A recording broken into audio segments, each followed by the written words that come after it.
Depois os irmãos lerem Jeremias 18, que Deus quer fazer, não sei com quem o Senhor quer falar, mas que o Senhor quer fazer com essa pessoa, que essa pessoa se disponha a estar na mão do oleiro, que Ele quer quebrar e fazer de novo. Eu não sei com quem o Senhor quer falar, mas é muito forte isso no meu coração. Posso repetir? Fica aqui. Palavra do Senhor que veio a Jeremias, dizendo: Dispõe-te e desce à casa do oleiro, e lá ouvirás as minhas palavras. Desci à casa do oleiro, e eis que ele estava entregue à sua obra sobre as rodas. Como o vaso que o oleiro fazia de barro se lhe estragou na mão, tornou a fazer dele outro vaso, segundo bem lhe pareceu. Como o vaso que o oleiro fazia de barro se lhe estragou na mão, tornou a fazer dele, do vaso estragado, outro vaso, segundo bem lhe pareceu. Então veio a minha palavra do Senhor, dizendo: Não poderei eu fazer de vós como fez esse oleiro, ó casa de Israel? Diz o Senhor: Eis que, como barro na mão do oleiro, assim sois vós na minha mão, ó casa de Israel. Que bom, graças a Deus. Posso ficar sentadinho então?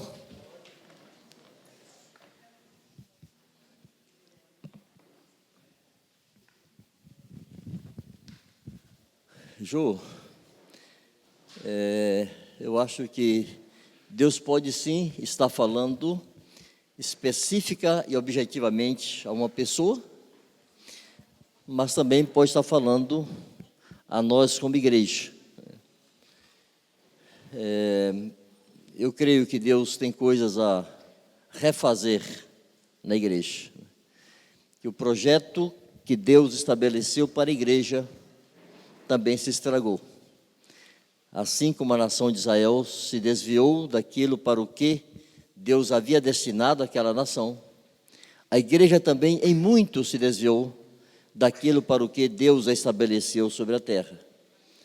Eu creio sim, que Deus está no processo de restauração, resgate de valores, de princípios, da doutrina, para devolver à igreja não só a sua forma, de como ela deve funcionar, mas também um propósito dela existir sobre a terra.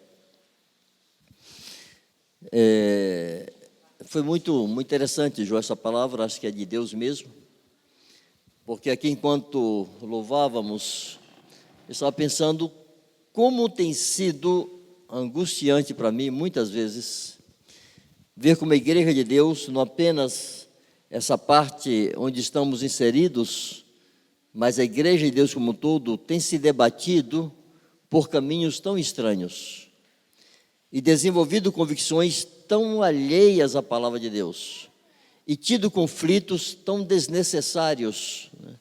E se perdido em guerras teológicas absolutamente desnecessárias e gastado sua energia, gastado seu tempo, gastado sua fé em caminhos que não são frutíferos.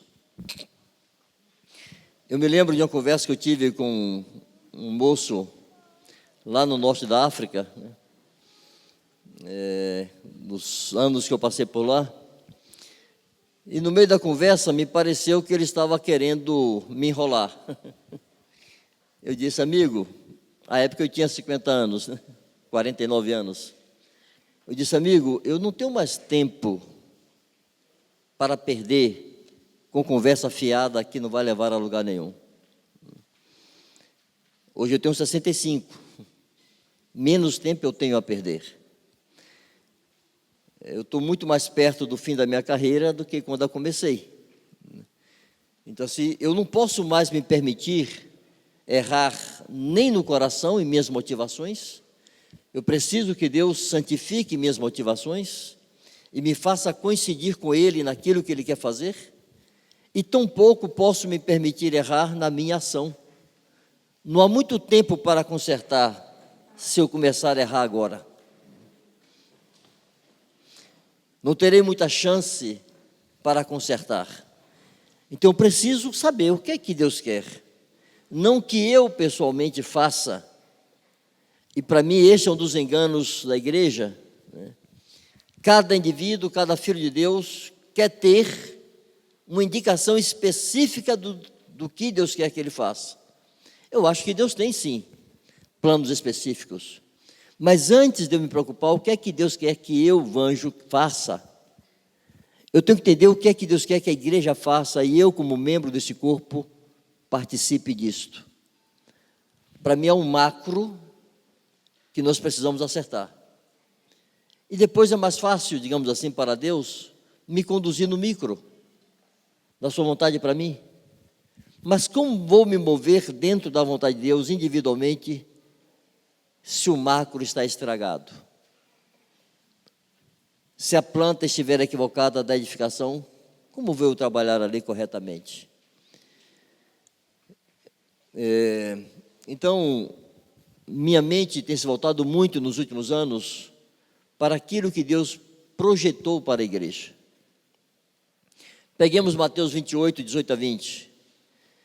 Eu acho que a maioria dos santos, dos filhos de Deus, meio que passam muito rapidamente por esse texto. Eu me lembro que quando eu comecei a me reunir com os irmãos em Salvador, havia uma ênfase muito grande de que aquela foi a expressão assim, do que estava no coração de Jesus, aquela ordem. Jesus resumiu tudo o que ele queria que nós fizéssemos. Ele estava voltando ao Pai e lembrando aos seus: não deixem de fazer isto, façam isto. E essa era uma convicção tão forte que nós, inclusive, criamos uma pergunta. Na verdade, eu encontrei essa pergunta no ambiente lá dos irmãos. Qual era a pergunta? Qual a ordem que Jesus nos deu? Eu me lembro que essa pergunta me perturbava, porque me soava com um ar de presunção. Mesmo eu estando encantado com muitas coisas boas que eu estava vendo entre eles, mas eu pensava assim: agora essa gente está decidindo qual foi a ordem que Jesus nos deu? Artigo definido singular. Jesus nos deu tantas ordens, e agora eles elegeram uma e estão dizendo: essa é a ordem, façam discípulos. E eu fui, como diz o baiano, curiar, né? Curioso, eu fui pesquisar e saber, eu me detive nesse texto e fui me perguntar: essa é a ordem mesmo? E me dou conta que sim, esta é a ordem. Porque todas as demais ordens estão contidas nela. Porque essa ordem não foi apenas vá e façam discípulos. Seguiu dizendo: ensine-os a guardar tudo que eu vos tenho ordenado. Mas era como se Jesus colocasse como condição. Era como se ele dissesse assim: será impossível ensinar a guardar todas as coisas que eu estou ordenado se esta ordem não for cumprida. Se vocês não forem e não fizerem discípulos e não os batizarem, não tem como ensinar o mundo a guardar as coisas que eu ordenei. Então, sim, essa é a ordem que orienta todo o nosso serviço. E eu temo que a igreja se desviou muito disso. E há muitas atividades na estrutura cristã e evangélica no mundo que não cooperam em nada com essa ordem. Então, nós temos que entender que tudo que se faz na igreja, se não apontar para o cumprimento dessa ordem, jogue-se fora. Não serve para nada se não cooperar para a pregação do evangelho, se não cooperar para a edificação dos santos. É balela, pode jogar pela janela sem dó, está atrapalhando, é estorvo no caminho da igreja. Então, seja lá o que for que nós façamos, qualquer reunião, qualquer atividade precisa apontar para aquilo que Jesus mandou fazer. Eu me lembro quando essa palavra entrou em minha consciência, eu fui conversar com o meu pastor. Eu funcionava em um ambiente batista, e o pastor já tinha me convidado para ser pastor com ele mais de uma vez. Eu tinha me recusado. Eu disse: pastor, eu preciso fazer discípulos e eu preciso ser discipulado. Ele disse: não, Evangelvaldo, calma, você está muito agitado, não é bem assim. E começou a me dar uma série de explicações. Eu disse: pastor, o senhor não está entendendo. Um dia eu vou comparecer diante de Jesus. E ele vai me perguntar assim: Evangelvaldo, por que você não fez discípulos? Eu vou responder para ele assim: pastor, Jesus, desculpa aí, mas o senhor não se lembra não? Eu estava em um ambiente batista, e lá não tem como fazer discípulos. Aí, pastor, Jesus vai me dizer assim: mas Evangelvaldo, eu mandei você fazer discípulos, por que você não fez? Não, Senhor, se lembre, onde eu estava, naquela estrutura, não tinha como fazer discípulos ali, era impossível. Então, peço que o senhor entenda. Eu disse: e pastor, sabe o que Jesus vai me dizer? Ele vai me dizer assim: Evangelvaldo, eu mandei você fazer discípulos, por que você não fez? Disse: pastor, eu estarei diante do tribunal de Cristo para prestar contas de tudo aquilo que eu fiz através de meu corpo. Ele vai querer saber por que eu não obedeci. Então, irmãos, eu posso dizer com muita confiança: tudo que é feito na igreja e que não coopera para a ordem de Jesus, em Mateus 28, 18 a 20, Marcos 16, 15 em diante, se não coopera com isso, nos desembaracemos e joguemos fora, porque essa é a ordem que ele nos deu.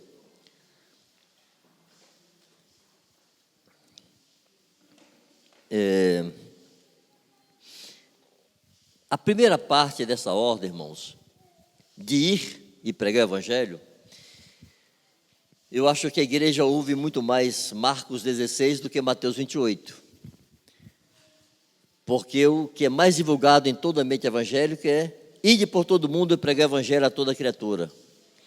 Eu digo para vocês, em quase todas as nações do mundo já há algum testemunho de Cristo. Mesmo nos países onde há muita perseguição, há um testemunho de Cristo. Em todos os estados organizados, eu posso afirmar que há algum testemunho de Cristo. Não há em algumas civilizações tidas como primitivas, entre indígenas, pode haver tribos e povos onde não há nenhum testemunho de Jesus. Mas em todas as nações, todos os estados reconhecidos, ainda que sejam declarados ateus, ainda que sejam muçulmanos ou comunistas e haja perseguição, há gente ali que crê em Jesus. É muito impressionante isso. A igreja saiu mesmo, a igreja foi. Para mim, o erro principal da igreja não está localizado em não ter ido. Embora ainda seja, acho que a igreja ainda é remissa, poderia fazer mais nesse sentido. Mas o erro principal está em ensinar a guardar todas as coisas. E para ensinar a guardar todas as coisas, se exige uma estrutura. Se exige um ambiente onde isso seja possível acontecer. E a igreja tem falhado grosseiramente nisto. E eu temo que nós mesmos estejamos nos desviando muito daquilo que Jesus estabeleceu. Então eu queria contar com a boa vontade de vocês. Aqui está quente, né? O banho diria quente para chuchu. Eu sei que se incomoda, distrai a atenção, desanima. Eu vou tentar não ser muito longo, mas eu gostaria que vocês tivessem em mente que Deus tem um projeto, Ele tem um plano para a igreja executar, e nós não temos o direito de fugirmos desse plano. A igreja muitas vezes tem seguido na inércia da reforma, e muitos movimentos, se não todos os movimentos evangélicos e cristãos hoje, não católicos, têm a reforma como a sua referência principal. Há muita literatura dos reformadores hoje circulando por aí. Há muita gente tentando resgatar os princípios e a fé dos reformadores. Mas, irmãos, nós precisamos entender que aquilo que os reformadores fizeram foi simplesmente acender um fifó, essa palavra dá para ser entendida aqui? Um candeeirozinho, uma vela. Eles acenderam a vela no meio da escuridão de mais de 1000 anos de trevas a respeito do que Deus quer para a igreja. Eles acenderam uma pequena luz, mas eles não trouxeram toda a luz. Ali Deus estava começando um processo de restauração e de resgate de verdades, para levar a igreja dos últimos dias à glória que Ele definiu para ela. Eu vou tentar ser resumido, mas presta atenção nas coisas que se seguiram à reforma. E nas, entre aspas, coincidências que aconteceram ali. Por volta do ano 1500 aconteceu a reforma, aconteceu a invenção da imprensa, Gutenberg inventou a imprensa, aconteceu a tradução das escrituras para línguas que não fosse o latim, a Bíblia começou a ser traduzida para o inglês, para o alemão, para o francês. Nesse mesmo período se descobriu a América do Norte. Não é coincidência. Quando os reformadores disseram assim, voltemos às Escrituras, a Bíblia estava sendo traduzida para muitas línguas. Quando eles disseram, voltemos às Escrituras, a imprensa estava sendo inventada. E a Bíblia começou a ser divulgada amplamente. E o povo, pela primeira vez em mais de 1000 anos, teve acesso ao ensino das Escrituras. Irmãos, isso é uma tragédia. Por mais de 1000 anos, o povo comum não tinha acesso à Bíblia. Isso era coisa dos conventos, dos padres. Mas agora um tal de Gutenberg inventou um negócio chamado imprensa, e agora John Wycliffe tinha traduzido a Bíblia para o inglês, e Lutero para o alemão, e outros tradutores foram surgindo, e agora essas Bíblias traduzidas nesses idiomas eram impressas em grande quantidade, e o povo teve acesso. O que é que Deus pensa? O que foi que Jesus ensinou? O que é que Deus quer conosco? O povo cristão não tinha acesso a isso, agora tinha. Não foi coincidência que isso tenha acontecido justo na reforma. E um dos brados principais da reforma tenha sido a volta às Escrituras. Com as Escrituras na mão do povo, surgiu logo um movimento de imediato, que é chamado movimento puritano. E o que foi o puritanismo? Famílias inteiras começaram a praticar a doutrina. Maridos entenderam o que os apóstolos disseram: maridos, amem suas esposas como Cristo amou a igreja. Eles começaram a fazer isso, que eles não sabiam. Mulheres, sede submissas aos vossos maridos como ao Senhor. Elas não sabiam, agora tinham a doutrina. Ensino sobre finanças, sobre trabalho. Os puritanos começaram simplesmente a viver a doutrina dos apóstolos e a doutrina de Cristo. Isso revolucionou a Inglaterra, principalmente, e outros países europeus. Esses puritanos foram para onde? América do Norte. Começar uma civilização diferente, construída sobre bases cristãs. Isso não é coincidência. Logo após o surgimento do movimento puritano, o que mais aconteceu? 2 movimentos simultâneos aconteceram, quase que simultaneamente. A expansão missionária. William Carey resolveu ir para a Índia, 1700 e alguma coisa. E aí surgiram outros movimentos. A Ásia e a África começaram a ser alvos do avanço missionário. A igreja começou a se mover para pregar o evangelho em todo o mundo. E junto com isso, o que começou a acontecer também? Grandes avivamentos. John Wesley apareceu, Jonathan Edwards e outros, pregando o evangelho com grande poder, impactando as sociedades, levando o povo a ter consciência de pecado, se arrependerem, se converterem e serem batizados.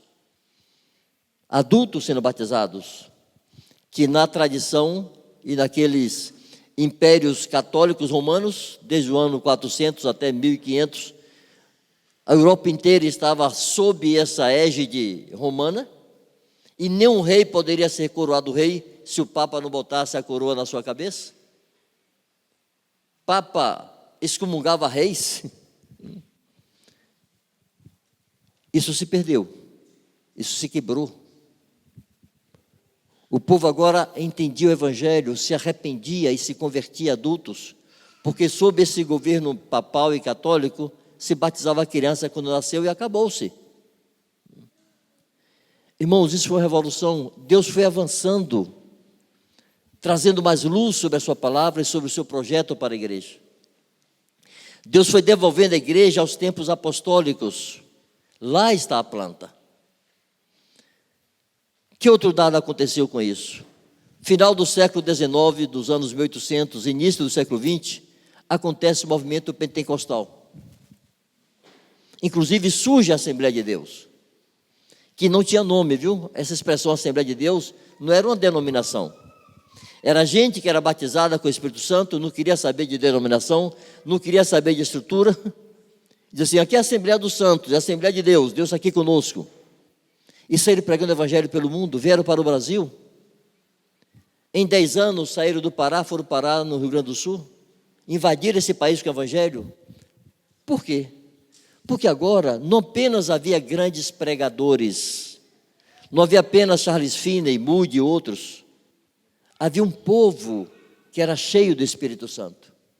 E começou a se cumprir o que Jesus prometeu em Atos 1:8, recebereis poder ao descer sobre vós o Espírito Santo e sereis minhas testemunhas. Agora tinha um povo simples, semi-analfabeto, mas cheio do Espírito Santo, que pregava o Evangelho. Irmãos, é Deus dando sequência ao projeto que Ele tinha para a igreja. A reforma só foi um marco inicial. E é trágico se a igreja hoje se move baseada na reforma. A igreja tem que se mover baseado lá no que fizeram os apóstolos, no que ensinaram os apóstolos. Como foi que os apóstolos receberam as ordens de Jesus, aquela ordem e todos os demais mandamentos? Como foi que os apóstolos aplicaram aquela ordem de ir fazer discípulos e batizar? E depois ensinar a guardar?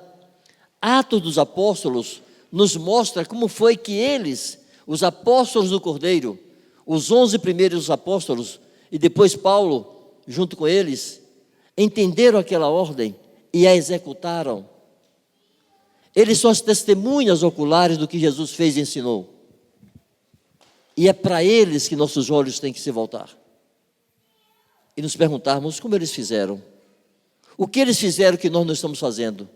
O que eles não fizeram que nós estamos fazendo? E nessa hora, irmãos, é importante entendermos que a igreja é a casa de Deus. E Ele quer que a sua casa seja edificada conforme o projeto que Ele estabeleceu. E a igreja de Deus, ao longo desses últimos séculos, pós-reforma, tem errado na compreensão da planta que Deus tem para a edificação da sua casa. Tem sido quase caprichoso as pessoas defenderem seus pontos de vista e se agarrarem a eles, porque expressões do tipo, é assim que eu creio. Ok, mas é isso que a Escritura diz? Hoje a importância de conhecer alguns desvios e algumas heresias é apenas para que na igreja haja gente apta para não permitir que a igreja seja envolvida com enganos e corrigir e livrar a igreja desses laços. Mas não pode ser o que nos move. Então, discussões do tipo, perde ou não perde a salvação? Eu digo assim, gente, eu não quero pagar para ver, não. Eu quero me manter santo até o fim. Ser fiel até a morte, pronto.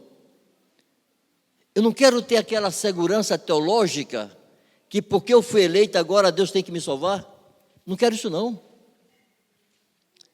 Eu quero poder servir ao Senhor dentro do que Ele mandou até a morte e garantir que sim, vou entrar no reino eterno de meu Pai. Na segunda carta de Pedro, no capítulo 1, versos 10 e 11, Pedro, depois de falar de uma sequência de características, de virtudes que a igreja tem que desenvolver, ele diz assim, porque aqueles a quem essas coisas não estão presentes é cego, vendo só o que está perto, esquecido da purificação dos seus pecados de outrora. Ponto. Por isso, irmãos, procurai com diligência cada vez maior confirmar a vossa vocação e eleição, porque fazendo assim, é que vos será amplamente garantida a entrada no reino de nosso Senhor e Salvador Jesus Cristo. Como é que será amplamente garantida a minha entrada? Se eu com diligência confirmar, por meio da minha obediência, a minha vocação e eleição. Não é a minha convicção teológica que vai me salvar, irmãos. É se eu for fiel até a morte. Então, eu preciso entender um pouco dessas confusões teológicas para poder dizer, a igreja não é assim, não é assim. Mas isso não pode dominar minha mente, não pode ocupar meu tempo. O meu tempo precisa ser gasto pregando o evangelho e edificando os santos e aplicando a doutrina. Isso está dentro do projeto de Deus. E a igreja se desviou disso e se perdeu 1000 caminhos estranhos. Com essa imagem em mente de que a igreja é uma casa, e nós queríamos ver algumas referências, eu pediria que alguns procurassem ao mesmo tempo, porque quando terminasse uma, o outro poderia ler, e assim sucessivamente. Mas queremos ver algumas referências. Primeiro, 1 Timóteo 3, 14 e 15. Eu quero fazer assim para ganharmos tempo, tá? Para eu não ter que ler cada uma dessas referências. Então, vou pedir que alguém leia com voz alta o suficiente para todos ouvirem. Então, 1 Timóteo 3, 14 e 15. A igreja é a casa do Deus vivo. Vamos guardar essa frase. A igreja de Deus, a casa de Deus, que é a igreja do Deus vivo. Hebreus 3, verso 6. Outra pessoa pode procurar 1 Pedro 2, 4 e 5. E outra pessoa pode procurar Efésios 2, 19 a 22. Nessa ordem. Hebreus 3, verso 6. 1 Pedro 2, 4 e 5 e Efésios 2, 19 a 22. Cristo, como filho, sobre a sua casa, a qual casa? Somos nós. 1 Pedro, Efésios 2, percebam, em Timóteo, Paulo está dizendo que a igreja de Deus, a casa é a casa de Deus. Coluna e baluarte da verdade. Deus habita na igreja. Em Hebreus 3, verso 6, quando lemos o contexto, está fazendo uma comparação com Moisés e Jesus. Moisés, como servo, foi fiel em toda a casa de Deus. Agora, Jesus, como filho, sobre a sua própria casa. A qual casa? Somos nós. Depois, Pedro dizendo que somos edificados casa espiritual para a habitação de Deus em espírito. Em Efésios 2, 19 a 22, Paulo fala a mesmíssima coisa. Então vem a pergunta: se pode edificar uma casa sem uma planta? Irmãos, se alguém quiser fazer um quarto, um barraco, que seja, precisa de um desenho de qual a área e que matéria vai usar ali. Vai fazer um quarto de 3 por 3. Bom, tem que saber onde é aquele terreno, fazer o traçado, a planta simplérrima, um quadrado de 3 por 3, mas essa é a planta que tem. E ninguém pode fazer 3 por 2,5, ou 4 por 2, não, é 3 por 3. Para fazer um edifício mais sofisticado, muito mais detalhes. É tão louco imaginar que Deus deixou por nossa conta como deveríamos edificar a sua casa, o lugar que Ele quer habitar. Quando olhamos lá para o livro de Êxodo e Levítico, e vemos os detalhes que Deus deu para Moisés, quando pediu que edificasse o tabernáculo, e nós sabemos que todas as coisas da velha aliança eram apenas sombra das coisas que haveriam de ser. Eram figuras do que Deus iria realizar no futuro. Então o tabernáculo também era uma sombra, era uma figura do que seria a casa de Deus. Mas alguns irmãos, inclusive, ficam enfadados quando começam a ler a lista de coisas que Deus mandou Moisés separar e preparar. Dimensões, qual o tipo de madeira, a cor da tinta, não só uma lista enorme de materiais usados, mas os detalhes de como deveriam ser construídos. As argolas, os varais, Se na hora de costurar a tenda, a laçada é assim da direita para a esquerda, da esquerda para a direita, detalhe simples, como o engenheiro faz quando vai edificar fazer o projeto de uma construção. O arquiteto faz o projeto arquitetônico, dá o formato ali, o engenheiro civil vai se virar para saber como é que ele vai criar uma estrutura que suporte aquele edifício, e aí ele faz uma lista enorme de materiais, que vai desde prego, parafuso, até vigas mais sofisticadas, cálculos matemáticos enormes, mas vem todo o material, quanto de areia, quanto de brita, quanto de cimento, quanto de água, há detalhes de como construir. Mas além disso, Deus mostrou para Moisés uma maquete, Deus mostrou um modelo. Hoje se tem os recursos de 3D, né? Alguém vai no computador e mostra lá, a casa roda para lá, roda para cá, e cabeça para baixo, você vê tudo. Aquilo é para dar à pessoa que está pedindo o projeto uma ideia de como vai ficar a obra acabada, para saber se está de acordo ou não com o que ele quer. Deus fez isso com Moisés. Ô Moisés, eu quero isso aqui, tá? Você vai edificar o meu tabernáculo, mas é dessa maneira aqui. E mostrou um modelo. Moisés não tinha apenas uma relação de materiais e uma instrução detalhada de como fazer. Moisés tinha uma impressão visual, que ele poderia comparar com aquilo que estaria sendo feito, e poder dizer, não era assim não, é assim. Porque Deus disse para Moisés, cuide para fazer tudo de acordo com o modelo que eu te mostrei no monte. Não fuja esse projeto, Moisés. E gente, Moisés foi formado em toda a ciência do Egito. Era um homem capaz, era um homem inteligente, que talvez soubesse construir uma pirâmide. Ele saberia fazer uma tenda, não seria difícil para Moisés. Mas Deus não queria a sabedoria de Moisés naquilo não. Deus não queria a tecnologia egípcia naquilo não.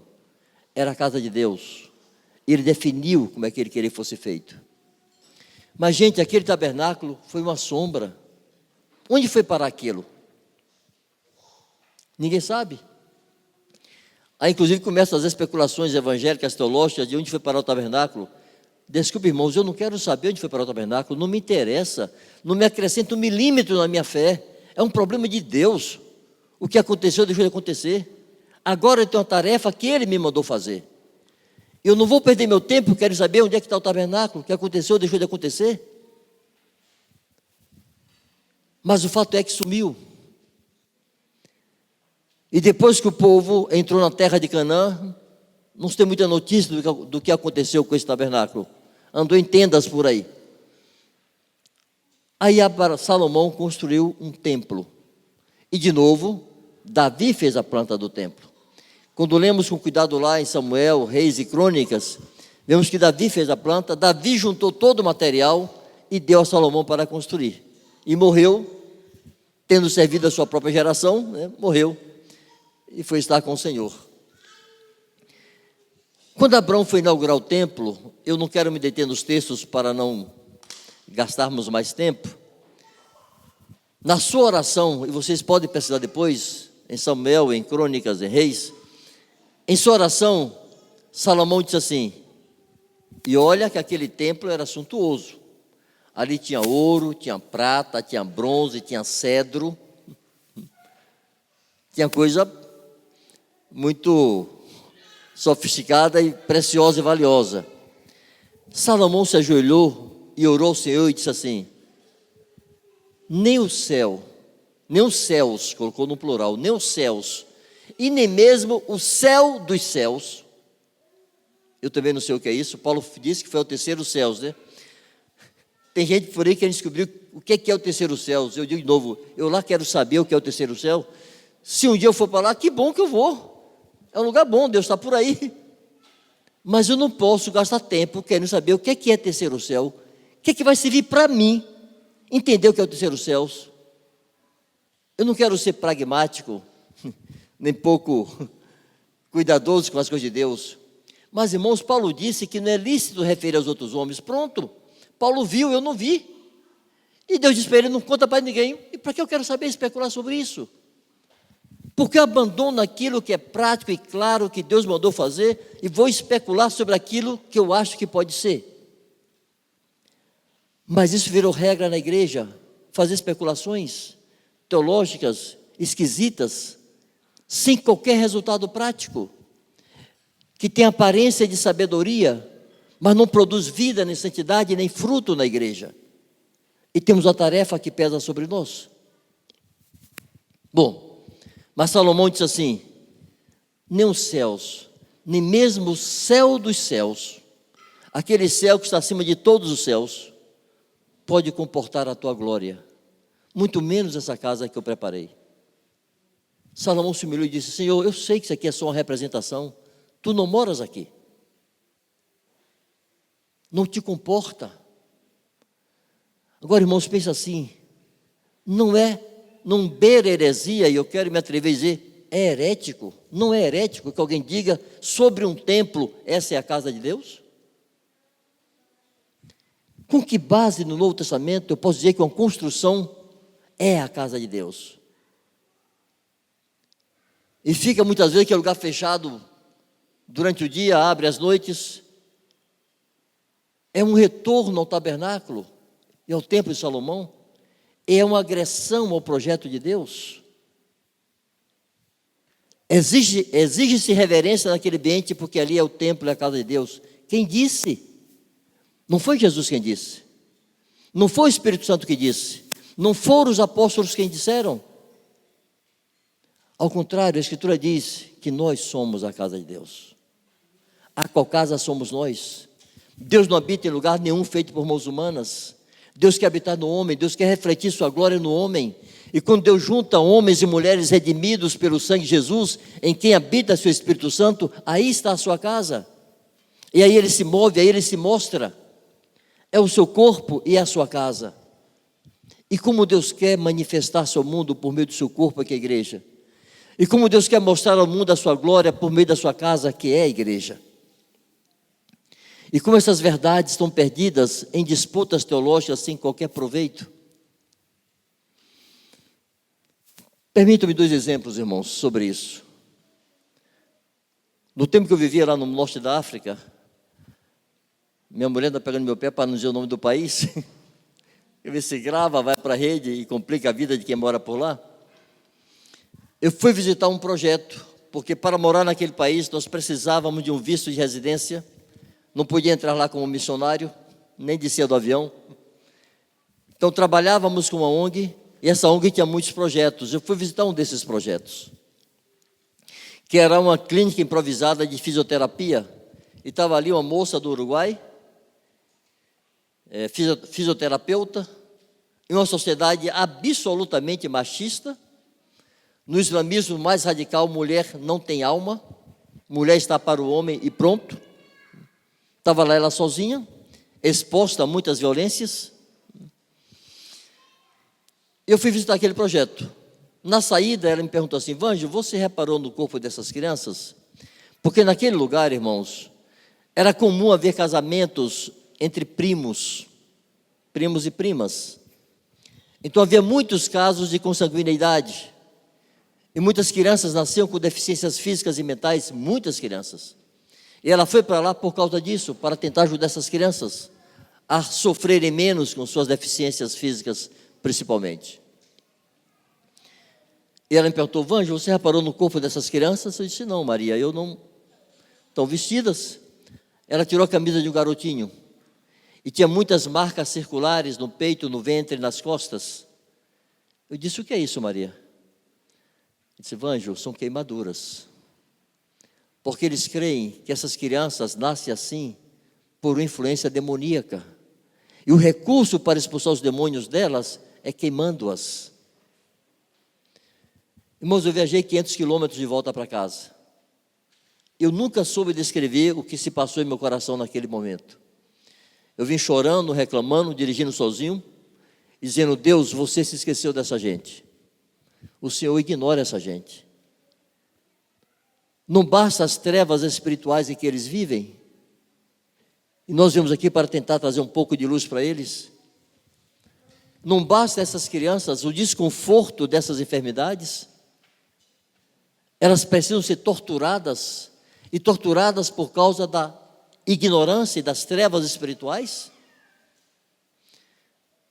A resposta que Deus trouxe no meu coração, irmãos, e essa é uma das poucas vezes que eu me atrevo a dizer que Deus falou comigo. Eu tenho muito medo disso, de que Deus falou. Não atribuir a Deus palavras que Ele não disse. Mas o que Deus falou comigo foi: se eu tivesse me esquecido delas, vocês não estariam aqui para vê-las.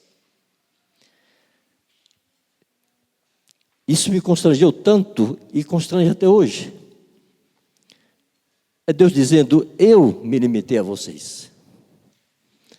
Eu preciso que vocês expressem o que eu sou. É por meio de vocês, meu corpo, que eu vou mostrar ao mundo meu amor, minha misericórdia, minha graça, minha verdade. Vocês estando aqui é uma evidência que eu não esqueci dessa gente. A igreja precisa recuperar essa consciência e transformar isso, tirar isso de um conceito vago e subjetivo para uma manifestação prática de amor e serviço ao mundo que Ele amou. Amou e deu seu Filho. E nós temos que amar e dar o quê? Dar nossa vida para isso. Estamos no mundo para isso, para cumprir essa ordem, fazer discípulos, batizá-los para que recebam a vida de Cristo, ensinar-lhes a guardar todas as coisas que Ele nos ordenou. A outra experiência que eu queria contar para vocês foi meu primeiro encontro com Ivan Baker, minha primeira conversa com ele. Eu ainda estava em um contexto batista, houve um retiro de pastores lá em Salvador, e Marcos, que já era meu amigo, me convidou para esse retiro. Eu não era pastor nem nada, mas ele me chamou, eu fui. Depois do almoço, aquele horário vago ali à tarde, uma rodona, Ivan no meio e os irmãos todos fazendo perguntas, eu resolvi fazer umas 3 perguntas para ele. Na verdade era uma pergunta só que desdobrava, porque eu peguei 3 referências bíblicas, que eu prefiro não citar aqui para não botar minhoca na cabeça de ninguém, mas eu era curioso bíblico, eu ficava futucando a Bíblia, inclusive tentando saber se o tamanho da arca caberia aqueles bichos todos ou não. Irmão, hoje eu lá quero saber, Deus disse que botou lá dentro, coube lá dentro, eu tenho que provar agora que coube? Não faz sentido. Mas eu ficava gastando tempo com coisas parecidas. E peguei os 3 textos, que para mim até hoje são textos de teor teológico bastante complexo, e perguntei para Ivan. Ele me disse assim: irmão, isso é especulação ociosa. É por causa dessas coisas que as heresias entram na igreja. Eu não sei, meu irmão. E você tem que aprender a dizer que não sabe. Precisamos aprender a respeitar o silêncio de Deus. Deus não disse, por que eu tenho que saber dizer? Mas uma coisa que Jesus disse, e Ele mandou fazer. Ele disse: vá e faça discípulos. Você os tem feito? Eu fiquei, como diria minha avó, com a cara de tacho, né? Com a cara mexendo. Assim. Irmãos, eu não me senti acusado de ser displicente com o Senhor. Não me faltava zelo. O Eliseu está aqui, um amigo de mais de 40 anos. Nós fomos contemporâneos no tempo de jovens, no mesmo contexto evangélico. Não nos faltava sacrifício. Eu poderia fazer aqui uma lista enorme de sacrifícios que fizemos, solteiros e casados, para servir a Deus. Desde o uso do meu tempo, o uso da minha saúde, o uso do meu dinheiro. Permitam-me contar aqui 2 historinhas. Como diz Paulo, falo como por loucura. Eu assumi um compromisso com Deus. Quando comecei a trabalhar de turno no polo petroquímico. Eu disse assim: Deus, eu vou viver com o meu salário base. Todo adicional de turno e periculosidade será usado para a obra de Deus. Socorrer pobre e incentivar missões pelo mundo afora. Só que quando eu comecei a trabalhar, os adicionais de turno e periculosidade somados eram 42% sobre meu salário. Eu pegava o base, e descontado lá o que tem que descontar, o resto eu fechava o olho e entregava. Nunca dei só o dízimo. Nunca. Aquilo talvez ao final desse 30% do meu salário, deduzido os abatimentos todos lá.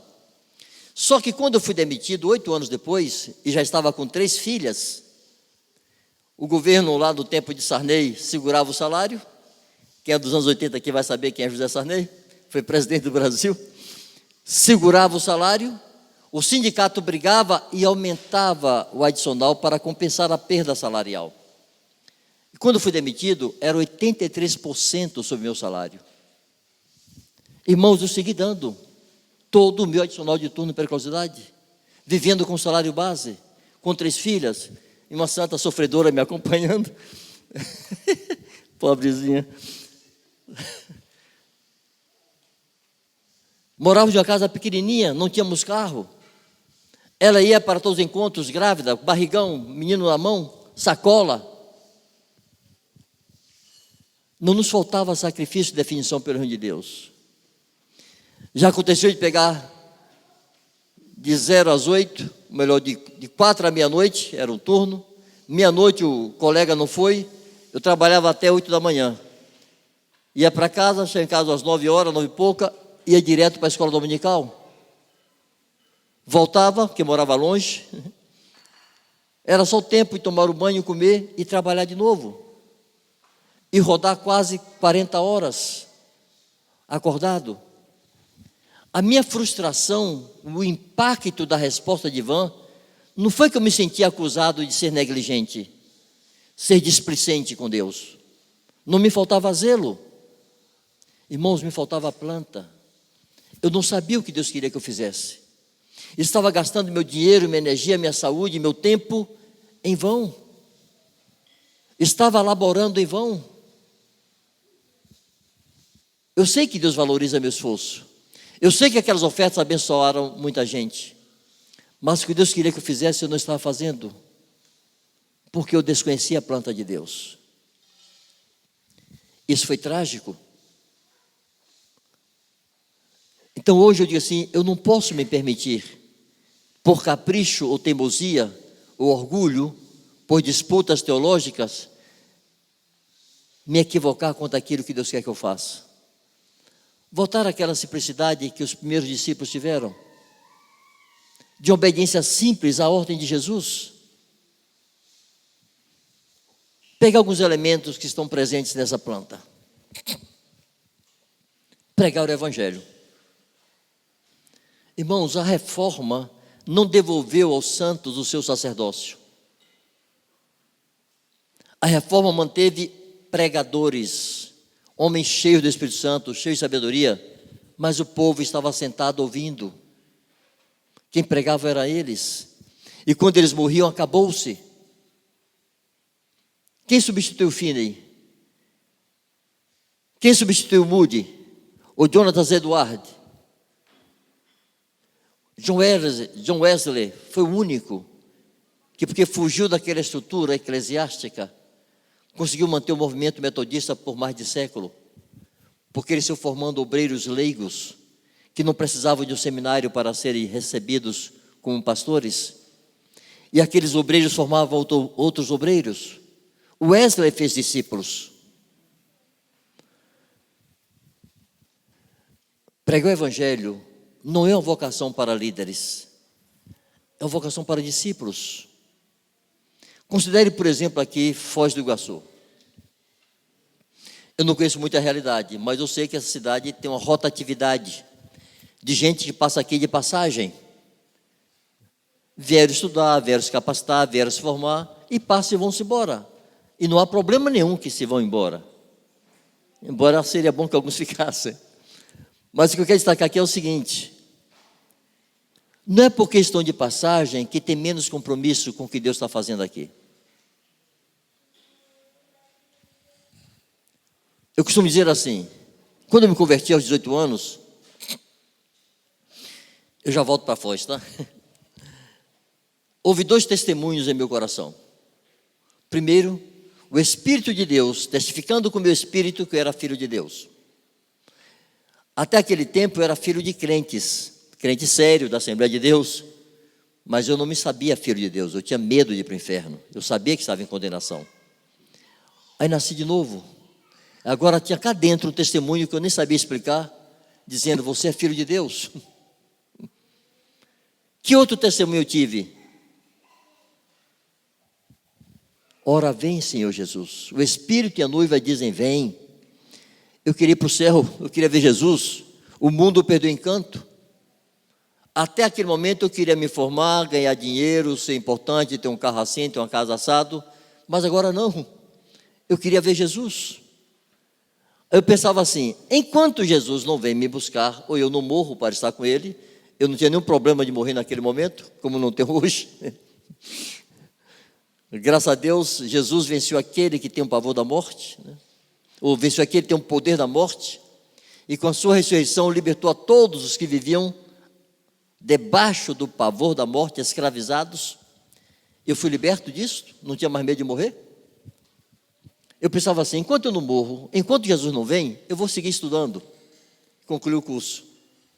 Bom, concluir o curso, enquanto Jesus não vem e eu não morro, eu vou trabalhar. E fui trabalhar. Enquanto Jesus não vem e eu não morro, eu vou me casar. Encontrei uma santa bonitinha ali, casei com ela. Me casei. Enquanto Jesus não vem e eu não morro, bom, que venham os filhos. Se não viesse, tá bom. Vieram, tá bom também. Filho cresce, me enche de netos. São 4 filhos, 11 netos. Enquanto Jesus não vem e eu não morro, vamos tentar pregar para os muçulmanos. Não gostaram de mim, me expulsaram, me devolveram, tá bom, volto para o Brasil. Enquanto Jesus não vem e eu não morro, vamos fazer a obra aqui. Mas, irmãos, eu nunca vivi para mim, nem para meus sonhos e projetos. Tudo isso precisa ser subordinado à vocação que nós temos. Que encher a terra de filhos para Deus, encher a terra de discípulos. Entendermos que Mateus 28, 18 a 20 é apenas o eco de Gênesis 1, 28. Deus disse para Adão, crescer e multiplicar e encher a terra. Terra com que tipo de gente? Filhos iguais a Adão. E como era Adão? Imagem e semelhança de Deus. É Deus dizendo, Adão, enche a terra de filhos para mim. E o que é que Jesus está dizendo em Mateus 28, 18 a 20? Encham a terra de discípulos, de gente que vai nascer de novo, portanto vai ser filho de Deus. É João capítulo 1, versos de 12 a 14. Veio para o que era seu, mas os seus não receberam. Mas a tantos quantos o receberam, deu-lhes o poder de serem chamados filhos de Deus. Os quais não nasceram nem da carne, nem do sangue, nem da vontade do homem, nasceram de Deus. Quando Jesus manda fazer discípulos, está dizendo, encha a terra de filhos de Deus. Essa é a nossa vocação. Irmãos, vocês, sobretudo jovens, podem ter muitas aptidões para uma série de encaminhamentos profissionais, mas são apenas aptidões. A vocação de cada um de vocês é fazer discípulos. Eu já trabalhei em indústria metalúrgica, já trabalhei em indústria petroquímica, já trabalhei em indústria petroleira, já tentei vender de tudo que vocês imaginarem quando fiquei desempregado. Eu só não vendi cova em cemitério, o resto eu vendi tudo, filtro, panela, amendoim coberto, pipoca, boneco que a mulher fazia, marmita. Vocês imaginaram tentar vender peça de automóvel, curso de inglês? Vocês imaginaram eu tentei vender, tinha que dar comida para 3 barrigudinhas lá em casa, além da esposa. Aí virei diácono em tempo integral, a igreja me sustentava. Depois presbítero, era pastor lá em Salvador. Aí fui embora para a África, deixei de ser presbítero, porque lá não tinha nenhuma congregação para eu presidir. Deixei de ser pastor, porque não tinha um rebanho para eu cuidar. Ela era um discípulo pregando o evangelho. Me devolveram? Ok, estou de volta. Nada disto, nenhuma dessas atividades e atribuições é minha vocação, ou foi minha vocação. Nem ser presbítero é minha vocação, nem pastor da igreja não é minha vocação. Minha vocação é de cada um de vocês, é fazer discípulos. Essa é a ordem que Ele deu, e ninguém está autorizado a contrariá-la. E é trágico quando a igreja contraria isso, em cima de convicções teológicas, e abandona a simplicidade da obediência ao que Ele mandou fazer. Bom, onde é que a igreja de Foz pode entrar nisso? De novo, eu não vou abrir a Bíblia para ganhar tempo. Peço a vocês que abram, por favor, em Atos 8. Alguém poderia abrir Atos 8, de 1 a 4, e outra pessoa abrir em Atos 11, de 19 em diante.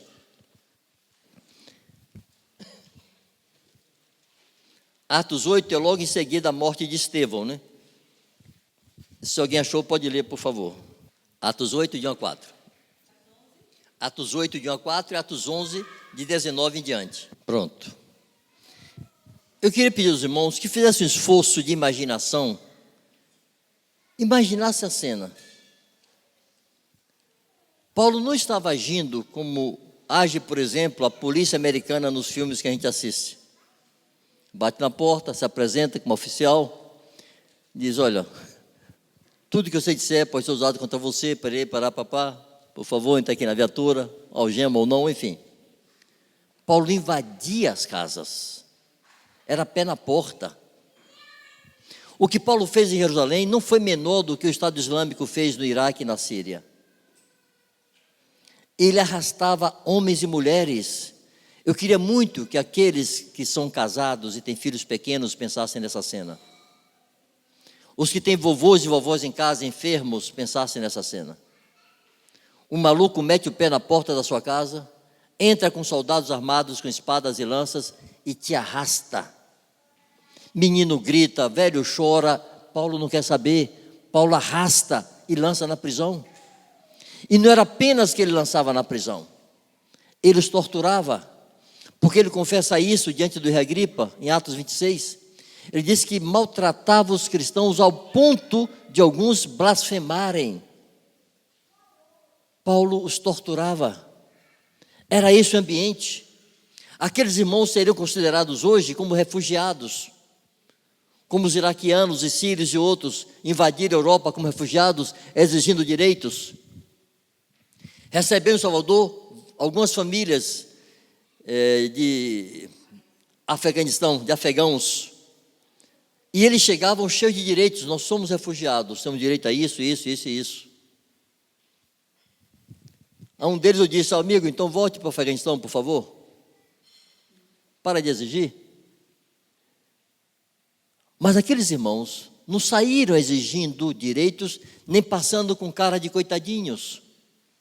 Por onde iam, pregavam o evangelho. Aquela gente não saiu enviada para pregar o evangelho, não, irmãos. Não foi como eu, que me mandaram lá para o outro lado do mundo, mas a igreja estava comprometida com o meu sustento, impuseram as mãos sobre mim, na despedida, aquela roda enorme no aeroporto, cantando Vencendo Vem Jesus, teve que vir a segurança do aeroporto para dissolver aquela turma ali, e gente orando por mim, não.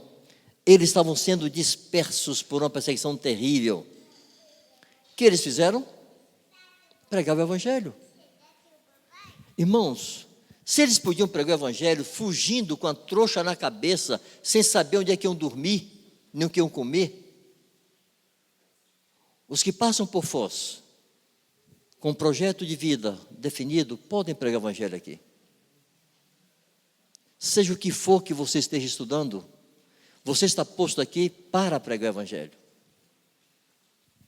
Enquanto Jesus não vem, você estuda. Enquanto Jesus não vem, você se forma. Enquanto Jesus não vem, você trabalha, você se casa. Mas você está posto para pregar o evangelho. Por que aquele povo, escorraçado por Paulo, pregava o evangelho? Na cabeça deles, irmãos, não tinha essas loucuras teológicas, se perde no pé de salvação, é predestinado, não é predestinado. Havia uma ordem em Jesus: pregue o evangelho. Vão por todo mundo e façam discípulos de todas as nações. Obediência simples de quem nasceu de novo e tem um Espírito testificando dentro deles, são filhos de Deus, que tem uma pátria que não é daqui, e que deve viver para tirar a gente das trevas para a luz e da potestade de Satanás para Deus, como Jesus disse para Paulo. Esse povo saiu de Jerusalém, está ali no centro-sul de Israel, foi parar na Síria, lá no norte, cruzaram todo o estado de Israel. Samaria, Galileia, entraram na Síria, até chegar em Antioquia. Não é que todos chegaram lá, alguns ficaram pelo caminho, imagino, mas alguns chegaram lá. Aí alguém poderia ler, por favor, Atos 11, 19 em diante?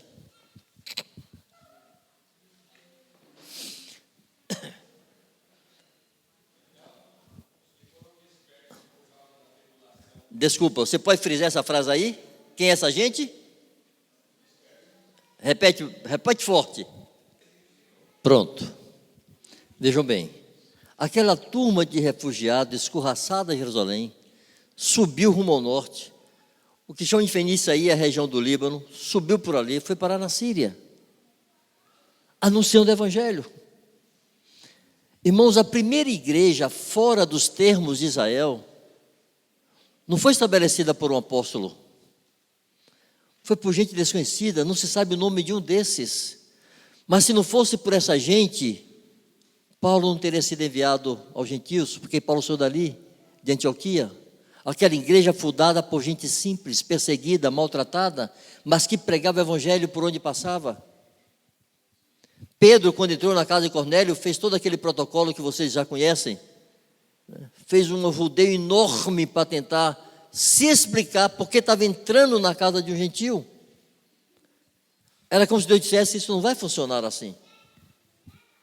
E sai uma leva, uma multidão de discípulos sofridos, perseguidos, maltratados, maltrapilhos, invade o mundo gentil, pregando o evangelho. Irmãos, essa gente não tinha tempo para gastar com picuinha teológica. Essa gente pregava o evangelho. Estamos postos no mundo para pregar o evangelho, e este ingrediente foi tirado da planta. E não pode, tem que ser devolvido. Na planta de Deus, para a edificação da igreja, todos nós somos um reino de sacerdotes. E devemos aproveitar cada situação para pregar o evangelho. Me lembro quando... Desculpe, são 12h10, só uma questão de ordem. Eu vou até 12h30? Pode ser?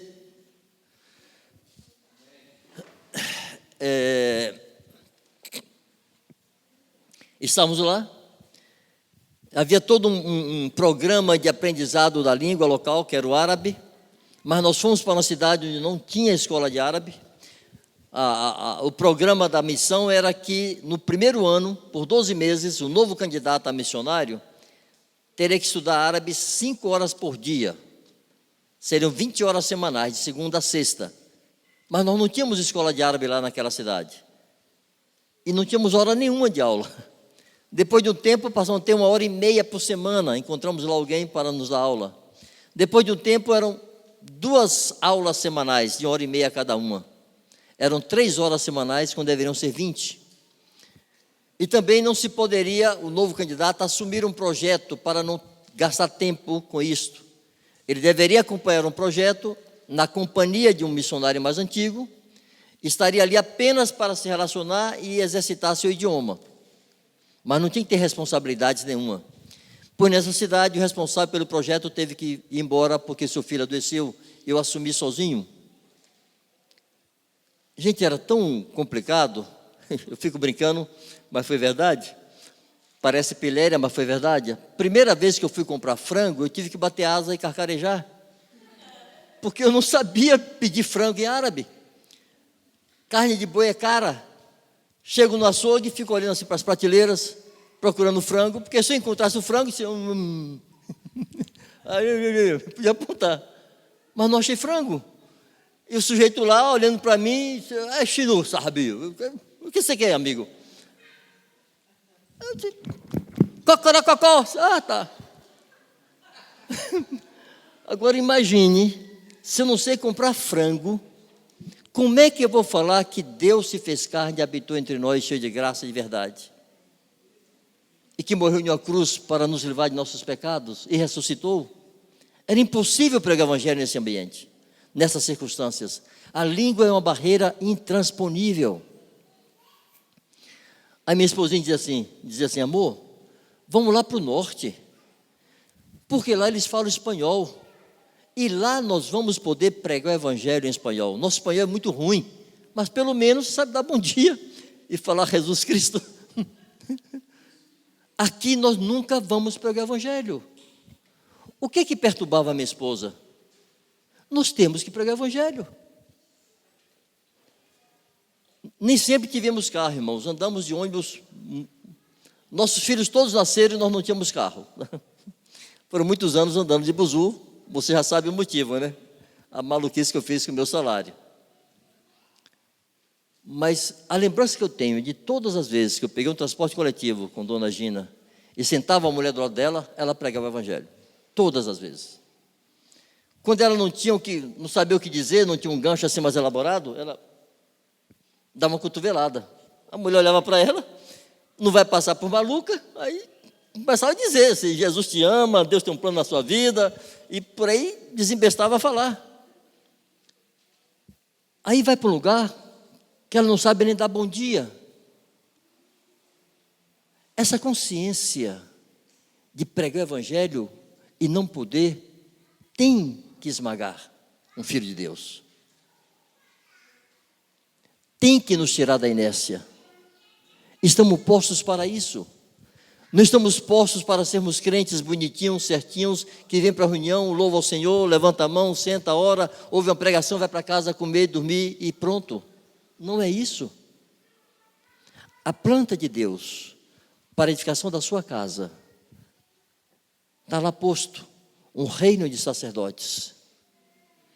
Sacerdote adora a Deus. Sacerdote intercede diante de Deus pelos homens. Sacerdote anuncia a verdade de Deus. E sacerdote consola e anima uns aos outros. Isso é igreja. Pegar um outro aspecto disto, da vida da igreja. Falei aqui de pregação do evangelho. Por favor, alguém pode abrir em Hebreus 3, 12 e 13.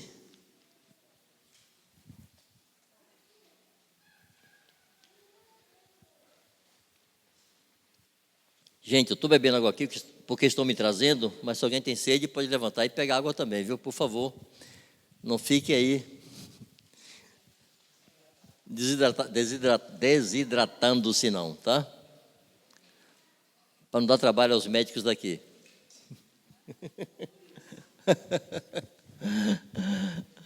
Alguém achou? Hebreus 3, 12 e 13. Hebreus 3, 12 e 13. Vejam bem, primeiro é uma advertência.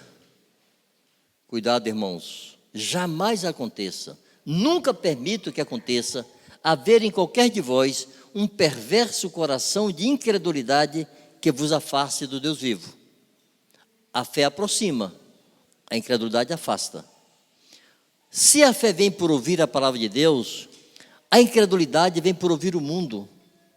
Irmãos, nenhum de nós consegue atravessar um único dia sem ouvir o mundo. Nós estamos no mundo. Nós vemos o mundo, nós ouvimos o mundo.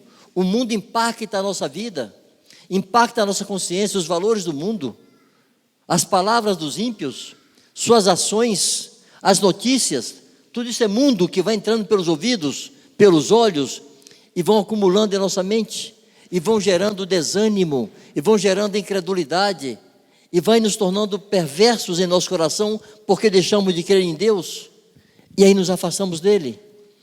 Então o apóstolo diz, nunca permitam que isso aconteça. Antes, a ele dá a vacina e o antídoto ao mesmo tempo. Antes, ou seja, ao invés disso, faça o seguinte, animem-se mutuamente, animem-se uns aos outros, de quanto em quanto tempo? Todos os dias, durante o tempo que se chama hoje, para quê? A fim de que ninguém seja endurecido pelo engano do pecado. O pecado engana e endurece, e nos afasta de Deus. Para prevenir isso, nos exortemos mutuamente todo dia. A igreja tem duas tarefas simples, irmãos. Todos os santos têm duas tarefas simples. Todos os sacerdotes têm duas tarefas simples: pregar o evangelho e se animar mutuamente uns aos outros. Buscar uns aos outros. Você quer ver uma coisa? É um texto que a igreja deveria deixar de ler. Porque toda vez que nós lemos isso na igreja, nas reuniões, eu fico com comichão no meu juízo. Nós pegamos Atos 2, 42 a 47 e achamos lindo. E perseveravam unânimes na doutrina dos apóstolos, na oração, na comunhão, no partir do pão. Todos os dias estavam juntos, partiu o pão de casa em casa, com singeleza e alegria de coração, com alegria e singeleza de coração. Eu tenho dito assim, irmãos, nós não queremos isso para nós. Me permito dizer, eu duvido que aqui tenha 5 que queira isso para você, para si mesmo. Que queira todos os dias ter gente na sua casa. Irmãos, nós não queremos. Isso agride a vida moderna. Como assim todo dia tem um crente na minha porta batendo? Mas era isso que tornou aquela igreja gloriosa. Era essa convivência de todos os dias se exortarem mutuamente uns aos outros. Irmãos, a igreja que vive assim não vai se perder em maluquice teológica. Vai estar pregando o evangelho e vai estar se animando, se exortando, levantando, consolando, lavando os pés, suprindo necessidades, se formando da causa dos pobres. Isso está na planta da igreja.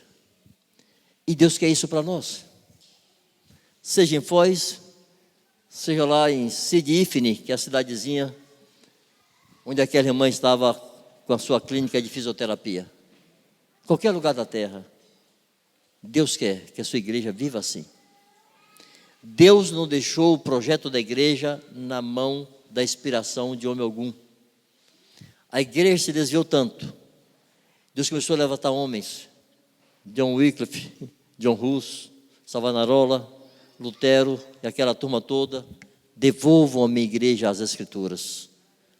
Foi devolvido? Escritura na mão do povo. Já sabe o que eu quero? Comece a obedecer. Pratique a doutrina. E depois, leve isso para o mundo inteiro. E depois, essa sociedade cristianizada está amortecida. Aí Deus levanta homens que sacodem essa sociedade. E depois, Deus derrama o Espírito Santo sobre toda a igreja. De novo, repete, para que todos sejam cheios e todos preguem o evangelho. E depois, Deus segue trazendo luz, irmãos. Aí Deus redescobre o evangelho do reino de Deus. Jesus não é apenas Salvador, Ele é Senhor.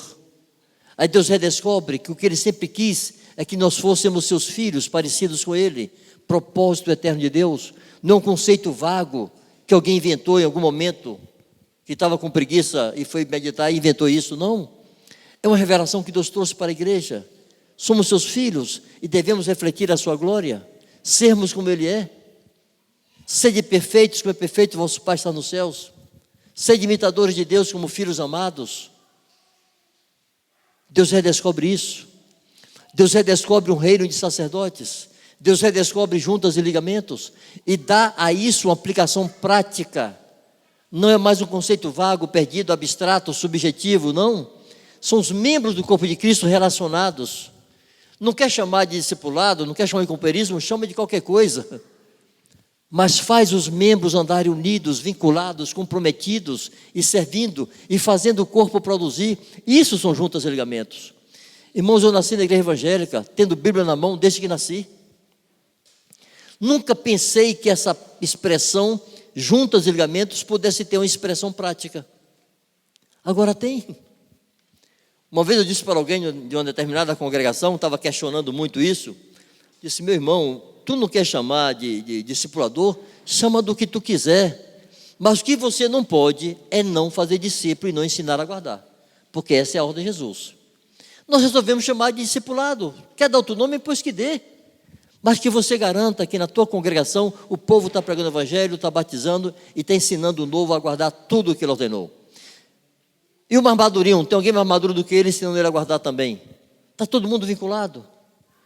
Não quer chamar de companheirismo, embora haja abundante respaldo bíblico, não para essa terminologia companheirismo, mas para serem dois, ser plural para tudo, desde o Criador até dos discípulos para soltar o burrinho amarrado, para tudo é dois.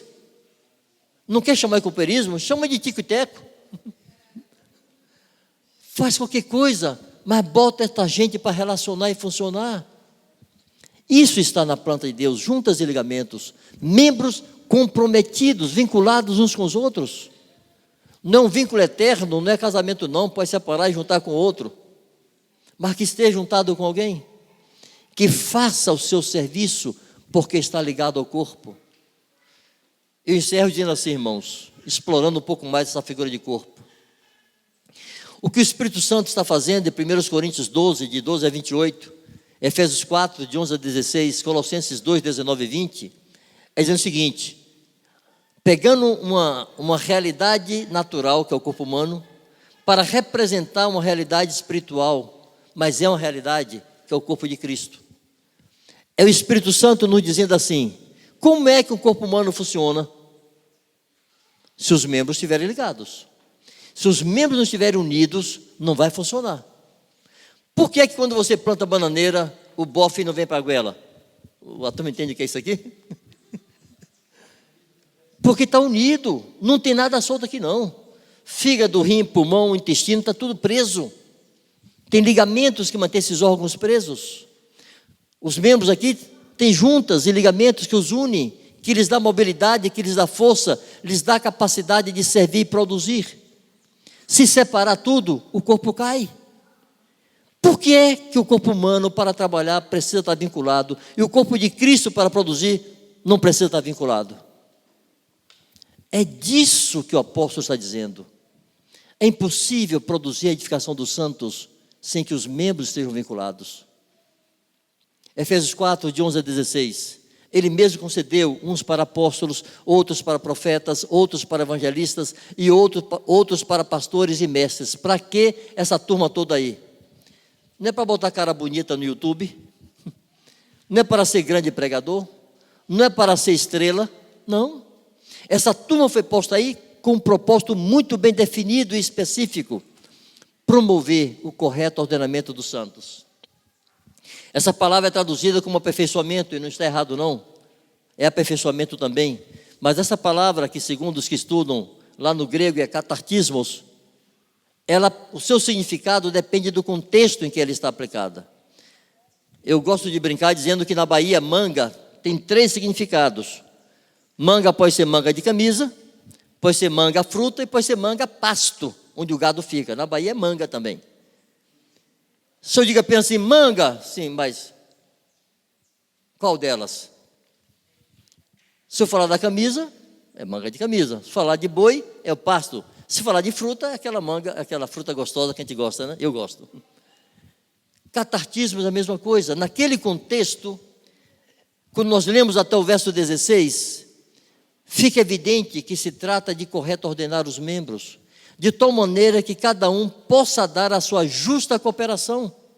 Não tem como dar a justa cooperação se não estiver unido. Na sequência do texto está assim: com vistas ao correto ordenamento dos santos, para quê? Nós temos que nos perguntar para quê. Paulo responde: com vistas ao correto ordenamento dos santos, para. Sublinha na tua Bíblia, ou faz um círculo nesse para o desempenho do seu serviço. Serviço de quem? Dos santos. E para que é que os santos precisam desempenhar o seu serviço? Para a edificação do corpo de Cristo. O que Paulo está dizendo? Que a edificação do corpo de Cristo só vai acontecer se os membros estiverem desempenhando o seu serviço. E eles só irão desempenhar o seu serviço se estiverem corretamente ordenados. Mas nós queremos que a igreja se edifique sem juntas e ligamentos. Quando nós afirmávamos e precisamos ressuscitar isto, o corpo de Cristo edifica o corpo de Cristo. Não são os presbíteros, os pastores, os mestres que edificam o corpo de Cristo. Eles instruem, eles orientam, eles ordenam. O trabalho principal dessa gente é garantir que cada discípulo vai cumprir seu serviço, que cada membro vai desempenhar o seu papel, até que todos cheguemos à unidade da fé e do pleno conhecimento do Filho de Deus, a perfeita varonilidade. Como é que isso será possível? Como o corpo vai crescer harmoniosamente? Quando os membros todos estiverem vinculados e desempenhando o seu serviço. Pense assim, eu vou encerrar agora de verdade, tá? Você não consegue levantar um balde de 20 quilos com o dedo midinho. Ninguém consegue. Quer dizer, talvez Sansão, né? Mas se você quiser levantar sem ele, usando os outros 4 dedos, é mais difícil. É complicado fechar a mão com força sem auxílio desse. Ele é fraquinho, é o mais fraco dos dedos. Mas sem ele, algumas tarefas seriam muito dificultadas. Não existe membro sobrando no corpo. Não tem um órgão que não tem nenhuma função. O corpo de Cristo é igual.